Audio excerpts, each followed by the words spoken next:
Good morning, YouTube. Lesson to myself. Don't try and press the volume button while you're videoing because it just stops.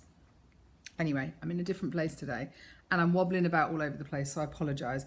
I've obviously tried to do it from high up so you don't look up my nose and up my baggy neck, but it's too hot sitting over there in direct sunlight today, so I figured I'd sit in the corner and you'll just have to put up with my wobbling. So hello and welcome. Today is Thursday. Why do I never know the days? Today is Thursday, the 1st of June, pinch and a punch, first day of the month for those of you who are in the 1st of June already.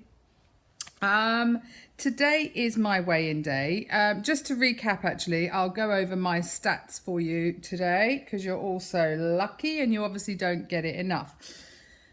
So I've been video logging my journey to and beyond a gastric bypass, which I had 11 weeks ago yesterday. And let me just get my stats up on my phone. In pounds, because it's just on my screen in pounds at the moment. In pounds, my heaviest recorded weight, I am 44 years old. I'm 5'5.5", or I was. I probably lost an inch or so. I've lost a shoe size. How weird is that? Anyway, so I'm 5'5.5", 44 years old. I had my surgery at the Berkshire Independent through the Ramsay Health Group in Reading, Berkshire, and my surgeon was Dr. Ramus, Dr. Greg Jones, and there's another lady, I can never remember her name, so I apologise for that. But anyway, great team, and for anybody who's thinking of going there, I can highly recommend the hospital, the service. That has been next to none. It's been brilliant. So I am happy with everything there. I'm happy with everything everywhere, actually. My highest recorded weight was, and this was in December 2016, 264.6 pounds. Like that I was. I am now 212.1 pounds. That's a total loss of 52.5 pounds. Not bad going. I will quickly do that in kilos and then stones. Start weight was 120 kgs. I'm now 96.2. That's a loss of 23.8 kgs. Not bad going. And in stones, oh, excuse me, my highest recorded weight was 18 stone 12. I'm now 15 stone 2.1 pounds. So 2.1 more pounds and I'm under 15.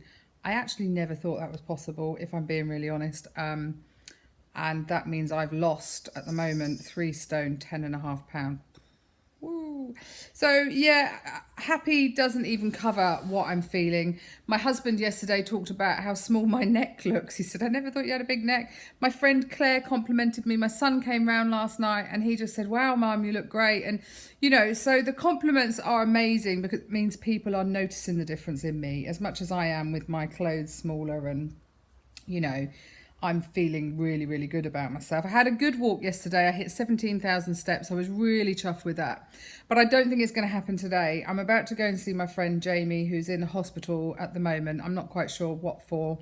So I'm a little bit somber. I'm a little bit pensive today about people, friends, and doing the right thing for people. Now, our friend, I went to school with him. He's been sick for probably over a year now with cancer. So he didn't advertise the fact he had cancer, but I'd contacted him anyway, and he told me. So I contacted a few other people from school, and this isn't going to be a bitch and a moan. This is just me putting my thoughts out there. And I contacted them because I hoped that we could get a group of us to go and see him and support him through his treatment, etc., etc. And, you know, apart from me and Lisa, no one else has. And I'm feeling a bit odd about that. It's really hard to put into words.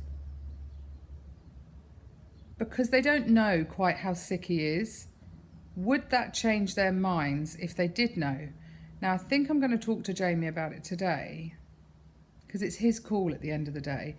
I just think it would be really nice if a few of us got together and tried to get to see it. I don't know, maybe it's just me. You know, will they regret it if they don't get a chance? I don't know. I'm in one of those moods thinking I'd like to get a few of us and maybe go along. Lil, tell me what you think on this. Or should we leave it? Is it, you know, everybody's got busy lives. I know that. I know people have got their own issues, and I'm fortunate because I don't have to work. But when Lisa's got a day off, she'll come with me and see Jamie. You know, it's like, I don't know. I know nobody can see into the future, and I'm probably coming across all wrong, and I don't want to. I just think that I'd like to get a bit of a get together for Jamie, and that's where I'm at. But I need to discuss it with him. I'm just putting my thoughts out there, really, because this is where I'm at today. My head's all over the place. I don't even know what kind of a state I'm going to find him in the hospital. He's been quite poorly at home, and I know he had a blood transfusion last week, and they couldn't do chemo until then. So fingers crossed he's in hospital for pain management, and that they can get things under control, and hopefully he can come home and recover. That's what I'm hoping anyway. So yeah, that's me today. I'm feeling a bit like that because I couldn't get him out of my mind all night, and I think it's not unusual because he's a friend of mine. I know I'm going to go and see him, and I don't quite know what kind of you know, situation I'm going to find him in. I guess makes me a bit emotional. Anyway, guys, sorry. I'm normally positive pansy. I'll get there. You know me. I just was putting it out there. Do I contact these friends and say, let's get together, or do I leave it because they know he's not very well and they haven't contacted him off their own back? I don't know.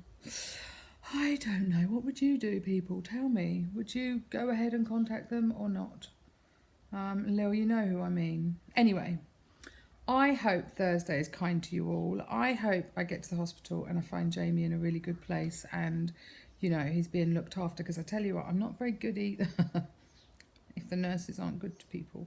I remember going to visit one of my friends who'd had a baby, one of my best friends actually, and I'd got there, the baby was premature, and I'd got there just as the nursery nurse was about to do the the heel test, you know, for Billy Rubin.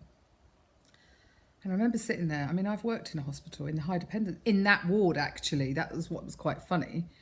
And I remember her coming along, and she got all the little prick thing out, and she held his feet, and I said, oh, have they changed the policy now? You don't have to wear gloves anymore. And she looked at me, she said, what? I said, well, you're about to prick his skin and you don't have gloves on. And she was like, so I'm the world's worst in that respect. You know, don't do anything against policy when I'm around, because I will pick you up on it. And I'm just hoping that when I get there today, everybody's really lovely to Jamie and everything's tickety-boo and he's being looked after really well, and I won't have to be my bitchy premenstrual self, will I? Anyway, guys, on that note, I'm going to leave you all and hope you have a lovely day. My stats are great, so I am in a really, really good mood. I'm just a bit apprehensive about seeing my friend in a nice way, if that makes sense. It makes you a bit thoughtful, doesn't it? It makes you a bit kind of, like that.